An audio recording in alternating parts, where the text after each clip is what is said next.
I had, number one, on a personal, intimate level, the opportunity to learn writing, copywriting, and marketing from the acknowledged master of it. So for that, you know, it was an amazing joy and an amazing experience to think you know it all and then realize you don't.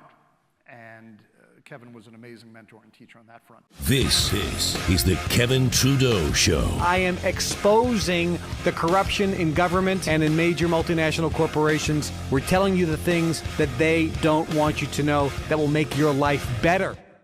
Well, we have a special guest I'm going to bring out right now. We're going to have a lot of fun from Hollywood, California, from Beverly Hills, from Los Angeles. I've known this gentleman for, I think, over 30 years.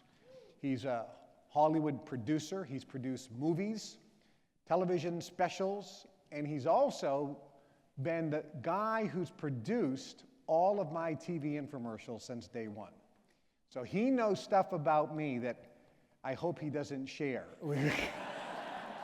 So please help me welcome to the Kevin Trudeau Show, Mr. Jon Denny.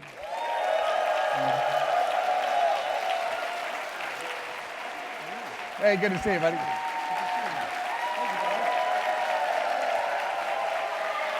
You're so nice with the standing ovation.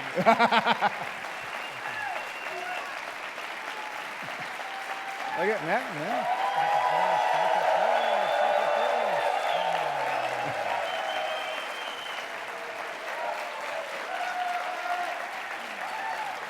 Jon, when was the last time you got this type of an ovation for one of your movies? Well, I was it's been a while. Following an assassination attempt on beluga caviar. It's got to be the best lead-in I've ever gotten. But good to see you all. Obviously, no one emailed me about the dress code. Jen is by far the best dressed, most stylish, good-looking group of people, like-minded people I've ever seen. And I've been, seriously.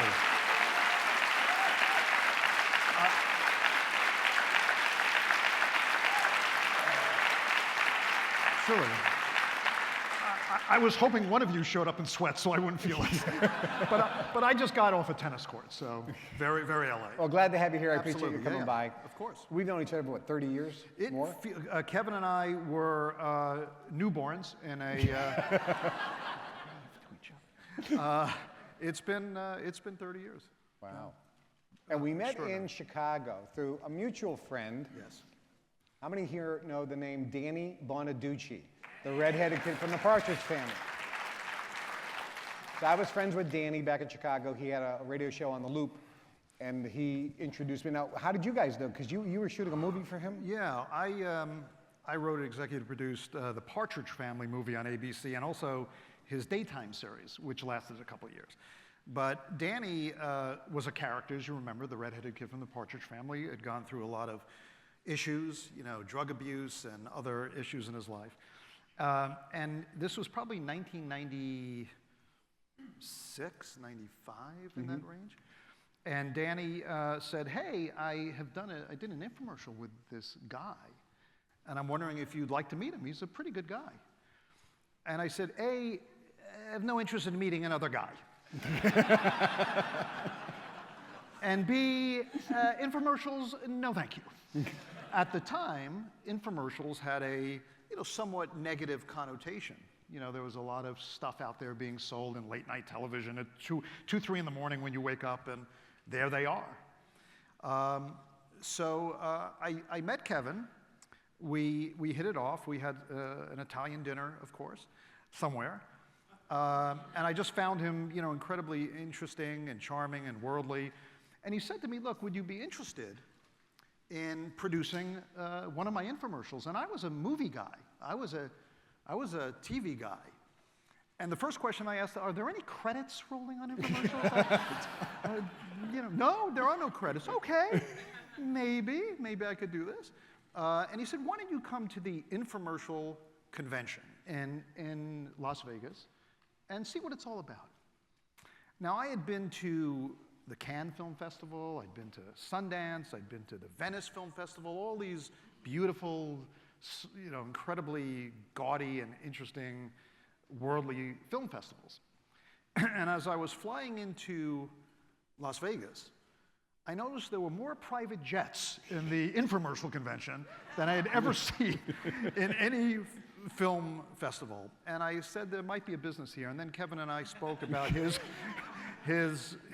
goals and what he wanted to do. And I was incredibly impressed with his charisma and his on-air command and his conviction about things that we started a working relationship. Well, it was really interesting because the infomercial convention was being held at the Mirage, and at the time I was the king of infomercials, so I had the biggest suite in Las Vegas, which was not at the Mirage, it was over at the MGM. Right. And Barbara Streisand was in the suite the week before me.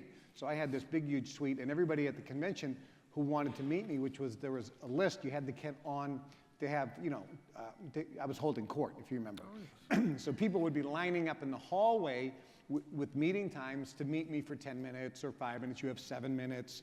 And so when Jon was there, I was sitting there in kind of a throne that I had in the room. And it's true, because it was all about the staging to set up the tone with the people. So mine was higher than everybody else. So when they came in, they had to I would put my hand out and they would. And apparently this psychological strategy of towering over his guests still applies to this day. Because I'm you're like, so Kev, how you doing? But, all right, now hold on a second. He's got 2 cushions. I just do. So you know. I do. I Came out here and he goes, wait a minute, I do.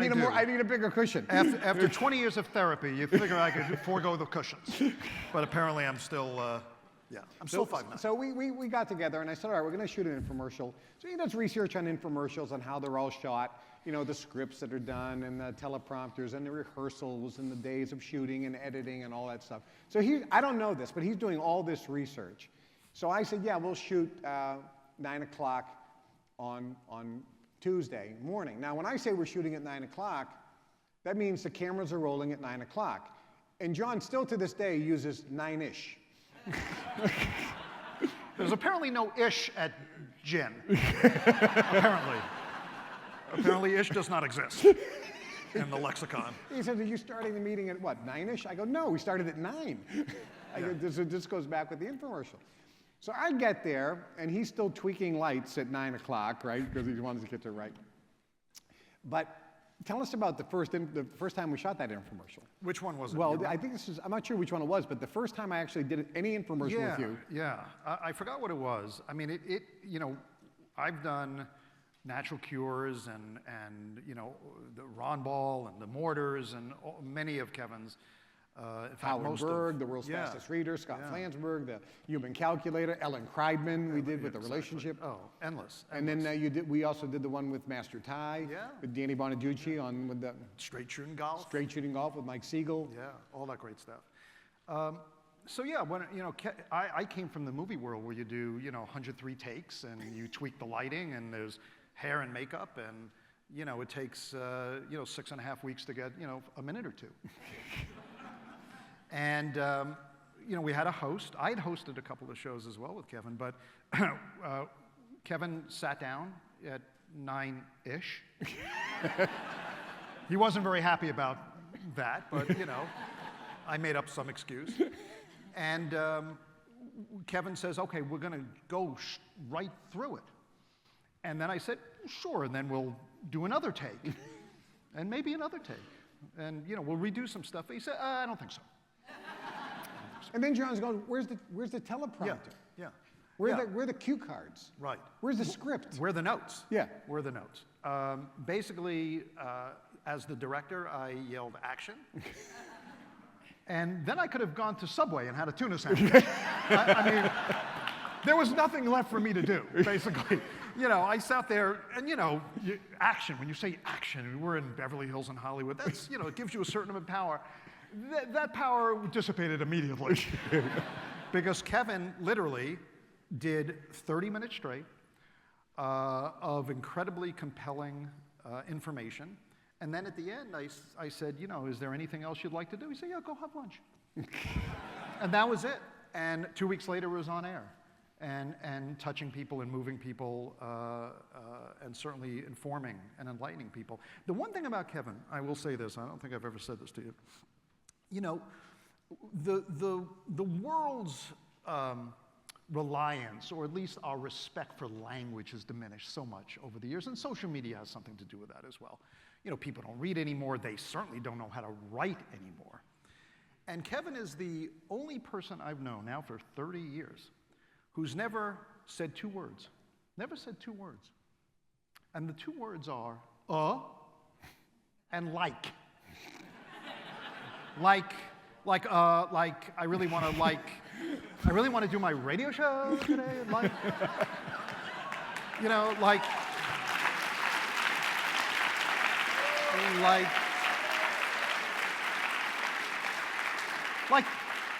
I was in prison, you know, like,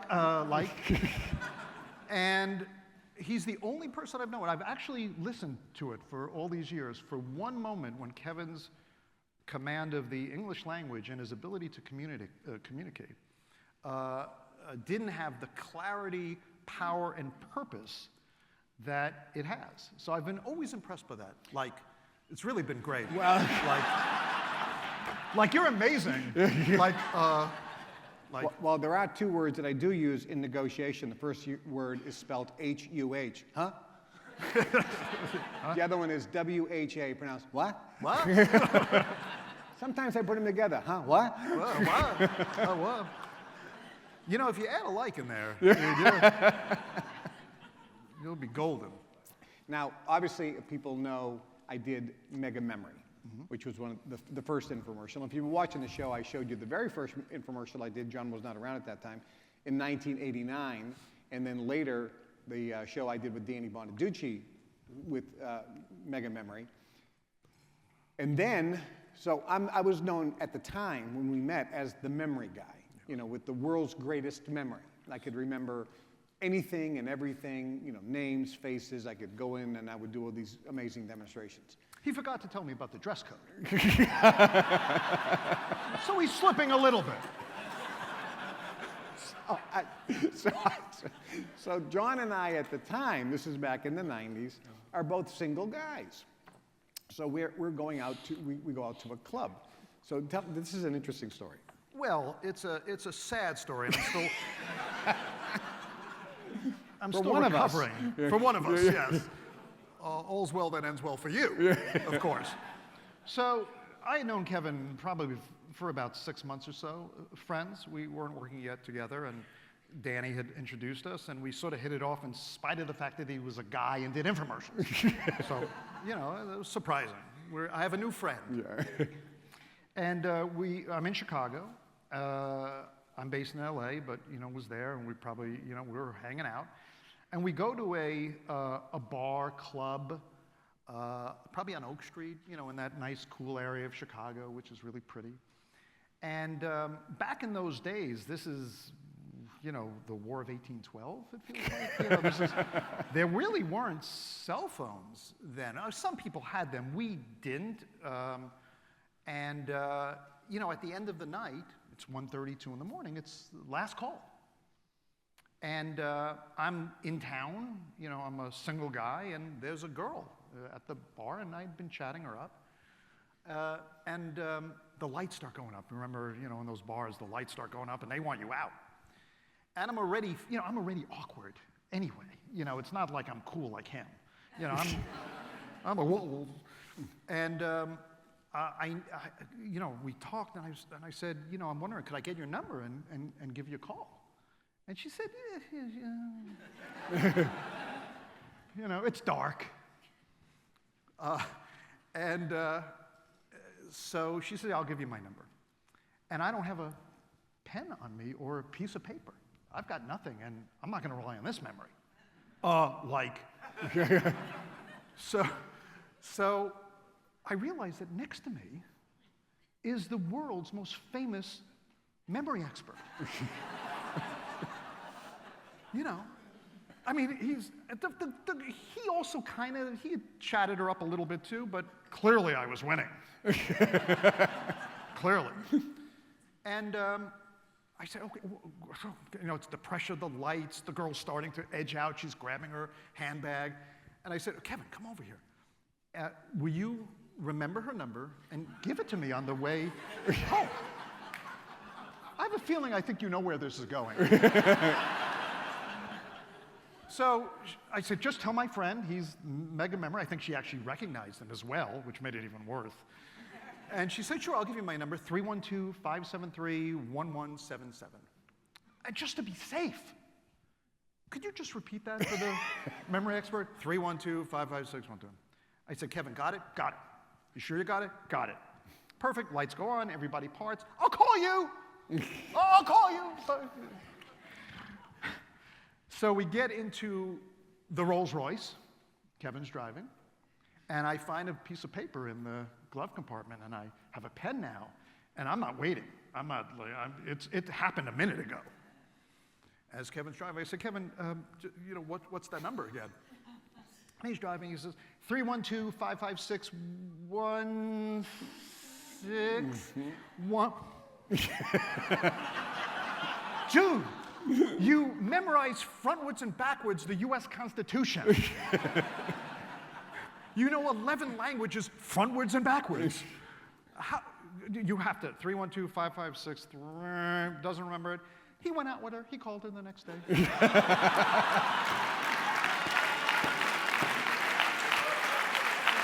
went out with her. Didn't last. Long time ago. Anybody old enough to remember Jon Denny, the comedian? Now listen. Yeah, that was a fun moment, and yet we remain friends. After all that. After all that. Well, we did an infomercial, I remember, with the book Natural Cures. Yeah. And you have to understand the story behind the Natural Cures book. And for those of you who are watching, in every adversity are the seeds of a greater benefit. And we know this. And this is a strong axiom that you have to understand. So the Federal Trade Commission sued me for selling coral calcium because I had a guy who I was interviewing, and I said, what are the health benefits, if any, of calcium? And we all know that calcium is good for the bones, and it's advertised everywhere. And he says, well, according to Otto Warburg, who won the Nobel Prize for medicine twice, Otto Warburg says that calcium, when taken, most people are deficient in it, and when you take calcium, it can alkalize the body, and cancer can't grow in an alkaline environment. And he quoted Dr. Warburg, and I said, where'd you get that quote? He goes, out of the New York Times. Okay. The Federal Trade Commission sued me because they said, you're claiming that calcium cures cancer. I said, no, we're just quoting the New York Times, which is quoting Dr. Otto Warburg, and he never said that. This is the quote. To make a long story short, obviously I settled with the Federal Trade Commission because back then, if you don't settle, you go to their building and their employee is the judge who finds everybody guilty. And the Supreme Court just said that that's unconstitutional. No kidding, finally. But back then it wasn't. So my lawyers are now thinking, hey, can we unwind this whole thing because it was based on something that was unconstitutional anyway? We're looking at that. That'll cost $20 million in legal bills. So we're looking at it, not that hard, but we're looking at it. So out of this adversity, I signed this consent decree. And in the consent decree, I agree that I'm not going to sell any products on television anymore, with the exception of informational publications and books. Now, at that time, I had never written a book. I had mega memory, but I didn't even write that book. They just took my seminar, and we just transcribed it and put it in a book form. So I never wrote a book. So I'm sitting there in Ojai, and I'm thinking, I'm just going to retire. I'm going to sell the place in Ojai, go to Italy. I'm an Italian citizen, and I'll just live in Italy and just retire. I don't have to do this anymore. And we're having a discussion with some of my friends in Ojai, and all of a sudden the idea is, what if you write a book on health and expose what the Federal Trade Commission is doing and what the FDA is doing, that they're hiding all this information about coral calcium and natural ways to cure and prevent disease. That would be a great expose book. And just out of spite, I said, yeah, I would just love to write a book and expose them guys, just for spite.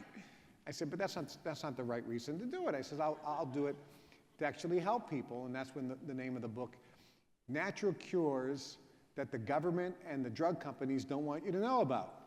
And we tried to fit that on the cover, and that wouldn't work. So it was Natural Cures They Don't Want You to Know About. And I said, but I don't know if anyone's going to buy this book, and I would have to sit down and write the book. So what am I going to do? So I call up Jon. I says, Jon, I need to produce an infomercial for a product that doesn't exist because I want to see if people would be interested in buying it. So this is the name of the book. Can you produce a cover for me? So he says, yeah, I need a picture of you. I says, well, I got a picture, or I don't have a picture, like a professional picture. So he says, there's a guy I know by the name of Bobby. Where's Bobby? Bobby around here? Yeah.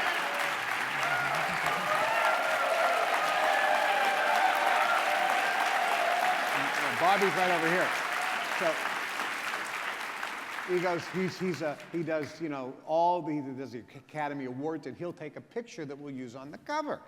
So I'm expecting that I'm going to go to this guy, like I've seen, you know, in the movies. I'm going to go in. There's going to be beautiful women, supermodels everywhere. That he's got music playing and fans going on, and you know, caviar and champagne. Not just Kevin's house in Ojai. He's describing.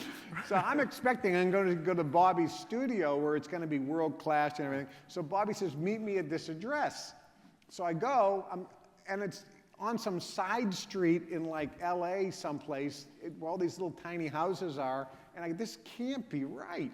So I get there, and he says, yeah, there's like a back, we're just kind of using this for the set area. There's some areas to shoot. And it's just him. There's nobody.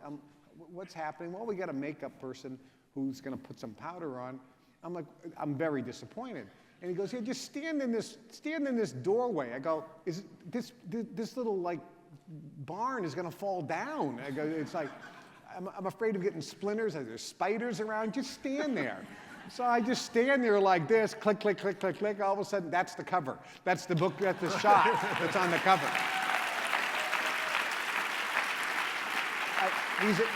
He's a magician. He's an absolute magician. It seems like he doesn't know what he's doing. He doesn't really have a clue, but he knows exactly what he's doing. Everything is on purpose and perfect. And he's from Massachusetts, which didn't hurt. Yeah, so which is where I grew up, so that worked out fine.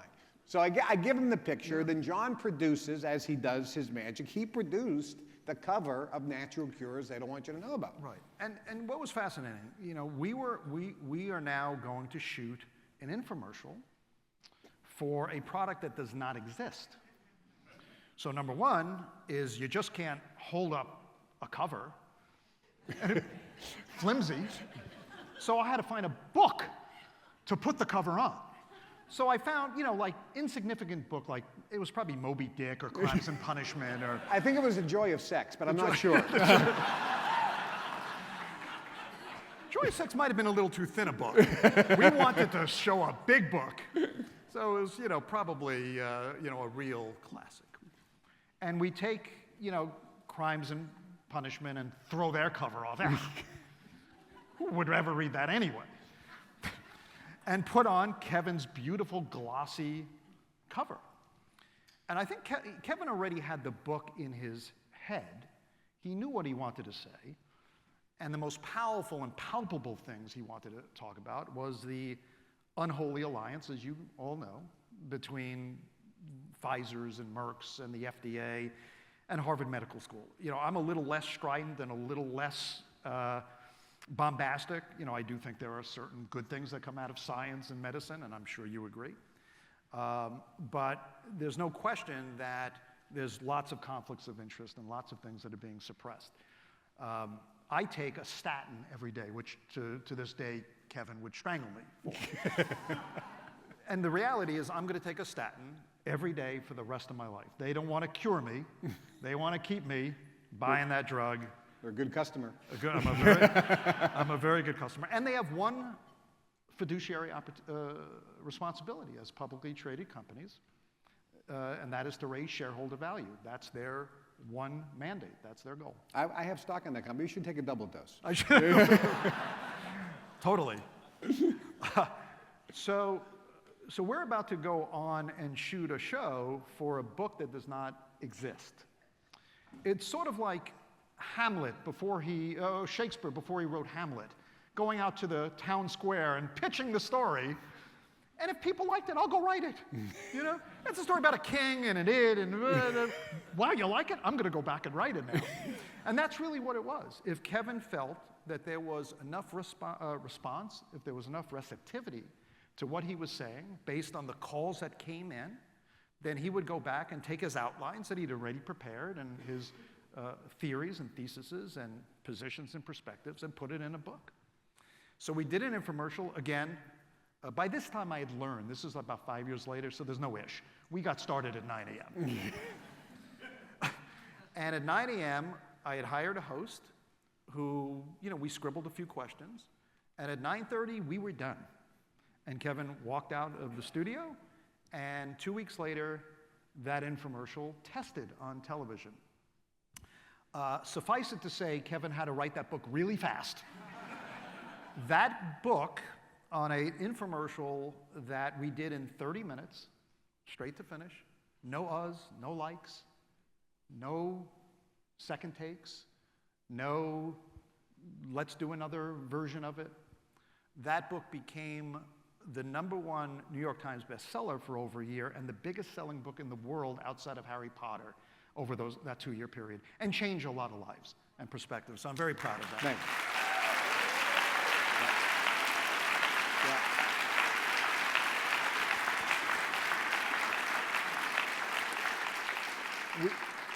We've also done some fun. I mean, that was fun. It was life-changing and obviously Yes. profitable and so forth. But we've also done some other interesting things. We did a show with Grandmaster Ty. Danny Bonaducci was going to interview Grandmaster Ty to sell a product called Protect Yourself, which was videotapes on how to protect yourself in 30 minutes. You can learn in 30 minutes how to basically protect yourself, rather than do years and years of martial art training. It was just really focused on specific techniques of how anybody, regardless of their physical fitness level, could protect themselves. And largely to protect yourself against the room service bills at the Beverly Wilshire. That really was the... So Danny is there, if you remember this. Yeah. And so John's getting all the, we have a band, we have this beautiful set and big studio audience. It looks like a late night show, like the Tonight Show or something, but it's the Danny Bonaducci show. So Danny is there as the host, big studio audience, and he's going to introduce Grandmaster Ty. So I grabbed Grandmaster Ty and I said, look, Danny Bonaducci has 3 black belts in 3 different disciplines. Now, I want you guys are going to do a little demonstration where you're going to get out in front of your desk, and he's going to attack you, and you need to show people how you protect yourself. And I said, you can't hold back, Grandmaster Ty, because Danny is a badass. He thinks that you're a small, weak guy that he could actually beat up. And unless you put Danny on the ground in like 1/2 a second, no one's going to buy your product. You really have to hurt Danny in order to have your product sell. Are you sure? That okay? Oh yes, I expect. Very. John's over there going, this is going to be the best TV I've ever shot. Yeah, exactly. Right? Also check the insurance policy. So then I go over to Danny, who's over there. I go, Danny, I'm not too convinced about this Grandmaster Ty. I think he's actually a lot of, full of it. I'm not too sure. I think it's all smoke and mirrors. So when you guys do the demonstration, I goes, Danny, hurt him. Because if he can't protect himself, you're still getting paid, Danny. You're still getting paid. But if he can't protect himself, I don't want to be involved in selling the product. So try to hurt him. Danny goes, you got it.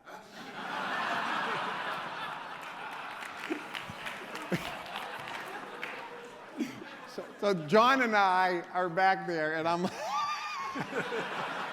John's like, this is great. Make sure we got all the cameras. I want every angle. Right. So they come out, and we're actually going to show this show. I'm going to show that here on the Kevin Trudeau Show in the next few weeks. You're actually going to see this because I found the show. We found the show. So Danny comes out, Grandmaster Ty comes out, and Danny quickly, I mean, because he's fast and he's trained, tries to attack Grandmaster Ty. Grandmaster Ty just smacks him, and he flips on his back so fast, like hurt his back. And it was fantastic. He flipped him on his back so fast the cocaine flakes came out of Danny's nose. It was like... His microphone comes flying off, so they put it back together. And so Danny is all discombobulated. And we're loving it. We're just loving it. The audience is loving it. So then Danny says, but what happens if somebody and he grabs Grandmaster Ty's throat. Just grab his throat. Well, Grandmaster Ty takes his hand, reaches over, squeezes and twists. All you hear is a blood-curdling scream of Danny Bonaduce going, ah! And then he smacked him and went on his back again. And Danny was goes, what the hell was that? He goes, that called eagle claw. That called eagle claw. He goes, well, I hate it. He goes, just get away from me. And that's called comeuppance for having been on a show called The Partridge Family. Poetic justice. I always said to Kevin that, he had so many amazing lawyers during his travails with the FTC. He should have just hired Master Ty. Eagle claw, Judge Gilman! Eagle claw! So then we go down to Australia. You remember the Australian trip? We have pictures of this. Yes, we do. With the kangaroo. Yes. John's sitting like this, and there's a kangaroo about to pounce right behind him. Yeah. I mean, here's the thing with Kevin. We've been on fishing trips in the wilds, desolate islands of Western Canada with Tom Morter. Tom is from Arkansas. He's a salt of the earth. Kevin hikes. Kevin does this thing. I'm a half Jew from New York City. To me, the great outdoors is the space between the front of the building and the taxi. That oh my God, there's air! Quickly!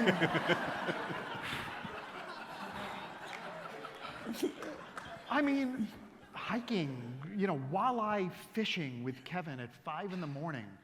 Where were we? Australia. So yeah, I mean, Kevin introduced me to a world that, resulted in several more years of therapy from me. Outdoors stuff, stuff that I'd never experienced before. But yeah, Australia was great. Australia was a lot of fun. Yeah. And that fishing trip that you were talking about. All right, does anybody here, if you're watching right now, I'm going to ask you the question too, but by show of hands here in the room, does anybody here know of what's called a snipe hunt? A snipe hunt. Okay, a few of you. Well, a snipe is really a non-existent bird. And when you have somebody such as Jon in the wilderness for the first time, yes, one fun little thing you can do is convince him to go hunting for this imaginary fake bird called a snipe. Sending him out into the woods in the middle of the night where there are bears and other animals that can kill you. Yes. So we sent Jon, and everybody is in on it except Jon. We sent Jon into the woods at midnight because the snipe only really come out between midnight and 1 a.m. First of all, to my defense, I'm in a log cabin with Kevin Trudeau, arguably the best salesman in America, Tom Morter, who's pretty slick himself. Don't get me wrong. And Blaine Aythorne, who's pretty slick himself. So they could have convinced me of anything. And when they said, look, there's a dangerous animal out there. And Tom last night at the dinner said, you know, I always remember Jon because we're in Western Canada in an island, a desolate, Indian guides. And he said, I always remember Jon for coming out to the, you know, to the log cabin for the first time in Gucci loafers. You know, I was not suited for this life. And off I went, and there are pictures still, with me with a flashlight on my forehead, looking at 12 and 1 and 2 in the morning for a non-existent bird. And they were laughing back there. They were having the best of times. So to this day, I hadn't seen Tom in 20 years. He instantly remembered snipe. Instantly remembered it. It was a lot of fun. And you actually caught fish for the first time in your life. The first time I caught fish that wasn't in a can. Wow, they exist. Yeah, we went out. Lakotas was the tribe. Yep. Kevin made us get up at 5 a.m. And there was Blaine, who's a little city slickerish himself, don't get me wrong. Me and Tom and you. And we went out with Lakota tribe guides out in a rowboat. And they're all catching fish. They're all catching them. They're doing it, you know, in their natural global information way. You know, just effortless. You know, got to put in the hard work. They put in the hard work, but they're doing it, and they're reeling in fish. And I'm sitting there getting tangled. You know? And I think I once hooked my ear. Yeah. But I finally caught a fish. And it was very, very exciting. It was the last time I went fishing. Trust me. Trust me. I'm perfectly fine with Starkist. Now, we had some exciting times up at the ranch, too, in Ojai. Because I had a home in Ojai, and I had a big ranch where Gary Spivey was. And we had, you know, parties there and dinners there with Ken and Gary and Dean and the whole crew many a time. And you came up from Hollywood many a times up there as well. Do you remember any of those parties? Any of the fun things we had? Well, it's hard not to remember Gary Spivey. You know, yeah, I mean, they were always, Kevin's always been an amazingly gracious host. I will say this, you know, having worked with Kevin, with a team of people, you know, Kevin was always Sinatra. We were always, you know, there was Dean and there was I Sammy? Or Joey? I don't know who I was. But it was always a really warm feeling. But, you know, we were also very aware of Kevin and his presence. He was the boss. He was, in my case, certainly a very close friend. But he was he demanded a lot of you. And I think it was because he saw the potential in us and wanted us to realize that. You know, he was scary at times. You know, that priority manager thing scared the heck out of me. But I always remembered amazing graciousness and laughs. When I first heard about gin, I was surprised because I always thought Kevin was a single malt Scotch guy. And I thought he had gotten involved in an alcohol brand. Really, gin, interesting.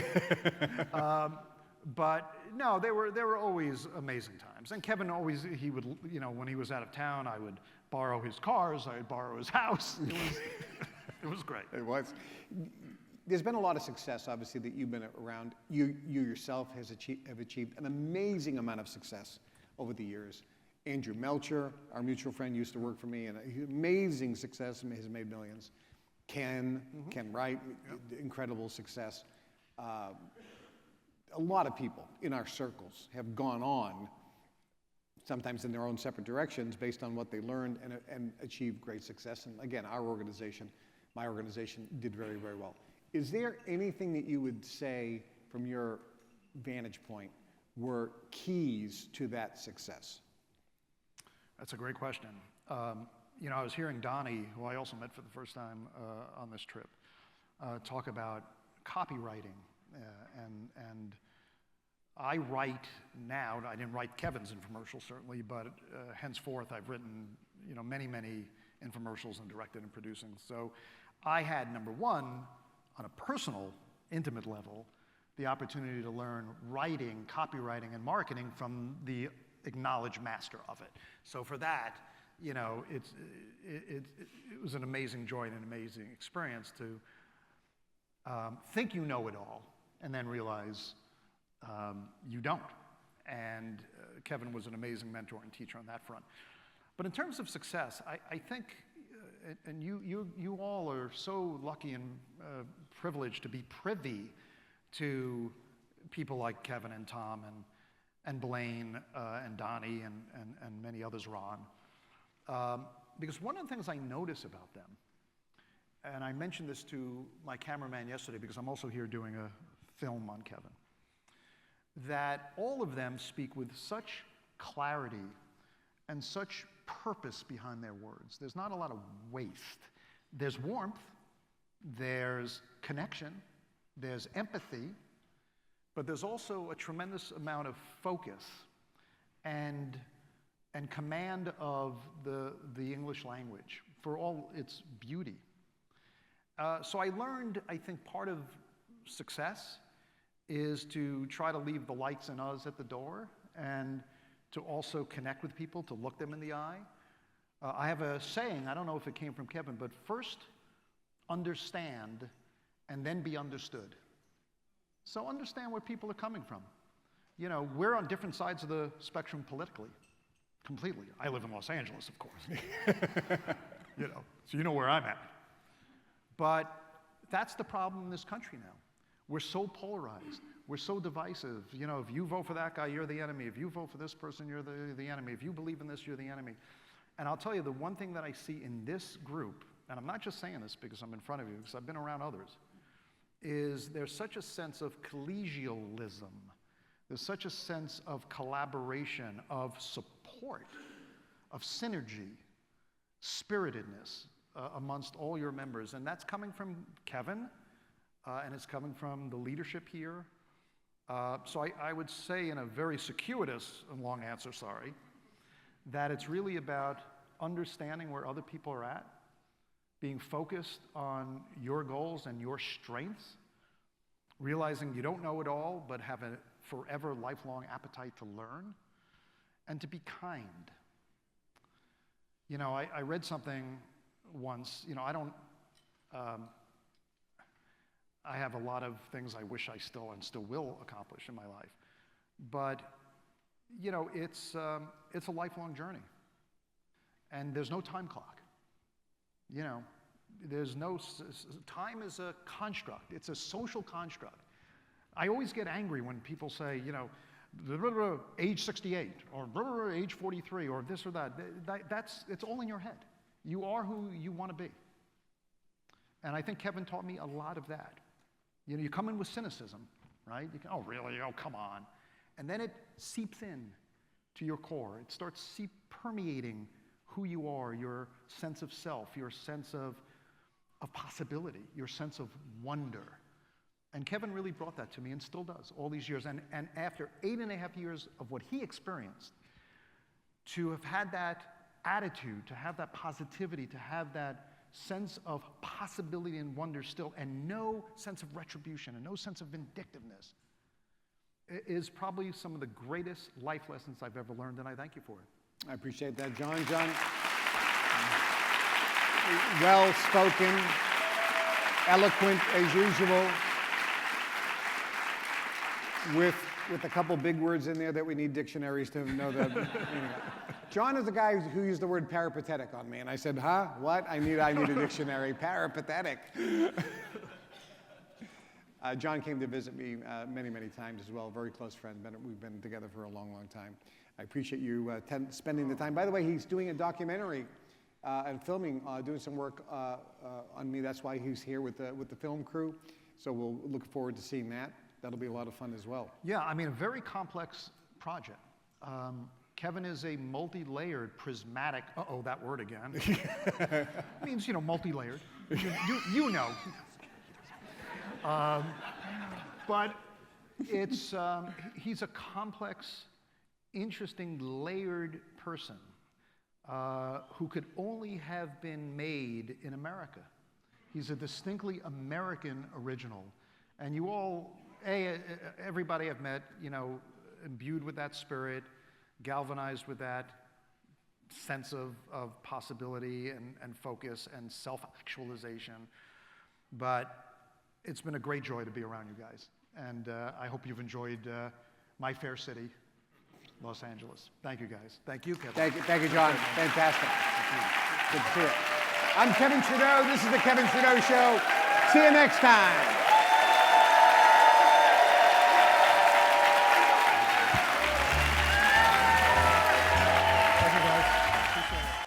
Hi, I'm Kevin Trudeau. This is everything they don't want you to know about to improve the quality of your life. Broadcasting every Monday and Wednesday, 2 days a week now. Monday and Wednesday at 1 o'clock Chicago time. Make sure you tune in and subscribe to the channel and share these shows with everyone you know.